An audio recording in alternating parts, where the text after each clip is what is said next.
ഗൗതം വാസുദേവ് മേനോൻ മമ്മൂക്കയെ നായകനാക്കി സംവിധാനം ചെയ്ത Dominic and the ladies purse എന്ന് പറയുന്ന ചിത്രത്തിൻ്റെ ആദ്യ പ്രദർശനം ഇന്ന് രാവിലെ തന്നെ കേരളത്തിൽ ആരംഭിച്ചല്ലോ. ചിത്രത്തിൻ്റെ റിവ്യൂ ആണ് നമ്മൾ ചെയ്യുന്നത്. അതിലേക്ക് വരാം. അതിൻ്റെ മുന്നേ മൂവി പ്ലസ് മീഡിയ എന്ന് പറയുന്ന നമ്മുടെ ചാനൽ ആദ്യമായിട്ട് കാണുന്നവരാണെങ്കിൽ സബ്സ്ക്രൈബ് ചെയ്യുക. മമ്മൂക്കയും ഗോകുൽ സുരേഷുമാണ് ചിത്രത്തിൽ പ്രധാന താരങ്ങളായിട്ട് എത്തുന്നത്. മമ്മൂക്ക ചെയ്യുന്ന ക്യാരക്ടറിന് കളർ ബ്ലൈൻഡ്നെസ് എന്ന് പറയുന്ന അസുഖമുണ്ട്.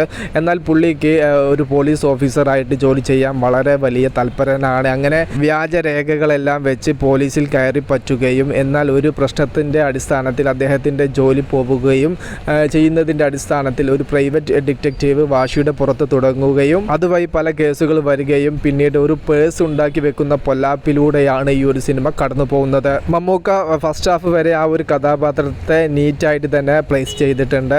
ഗോകുൽ സുരേഷും മമ്മൂക്കയോടൊപ്പം കട്ടയായിട്ട് നിന്നു. ചെറിയ ചെറിയ കോമഡിയും കാര്യങ്ങളെല്ലാം അവിടെയും ഇവിടെയൊക്കെ ഉണ്ടായിരുന്നു. ചില കോമഡി നമ്പറുകളെല്ലാം ഏൽക്കാതെയും പോയിട്ടുണ്ട്. എന്നാലും തരക്കേടില്ലാത്ത ആവറേജ് ഫസ്റ്റ് ഹാഫ് ആയിട്ടാണ് എനിക്ക് ഈ ഒരു സിനിമ ഫീൽ ചെയ്തിട്ടുള്ളത്. ഈ ഒരു ഫസ്റ്റ് ഹാഫിൻ്റെ മുകളിൽ നിൽക്കുന്ന ഒരു സെക്കൻഡ് ഹാഫും കൂടെ വന്നു കഴിഞ്ഞാൽ, അല്ലെങ്കിൽ ഈ ഒരു റേഞ്ചിലുള്ള ഒരു സെക്കൻഡ് ഹാഫും കൂടെ ചിത്രത്തിന് ലഭിച്ചു കഴിഞ്ഞാൽ മറ്റൊരു ബ്ലോക്ക് ബസ്റ്റർ വിജയം തന്നെയായിരിക്കും 2025 മമ്മൂക്കയുടെ കയ്യിൽ നിന്നും മലയാള ഫിലിം ഇൻഡസ്ട്രിക്ക് ലഭിക്കാൻ വേണ്ടി പോകുന്നത്. കൂടെ മമ്മൂട്ടി കമ്പനി എന്ന് പറയുന്ന പ്രൊഡക്ഷൻ ടീം ചെയ്യുന്ന സിനിമകളെല്ലാം ബോക്സ് ഓഫീസിൽ വിജയം കൊണ്ടുവരുന്ന ഒരു അവസ്ഥയും നമുക്ക് വീണ്ടും കാണാൻ സാധിക്കും. കാത്തിരിക്കാം സിനിമയുടെ കൂടുതൽ റിവ്യൂ അപ്ഡേറ്റുകൾക്ക് വേണ്ടിയിട്ട്. Okay, by.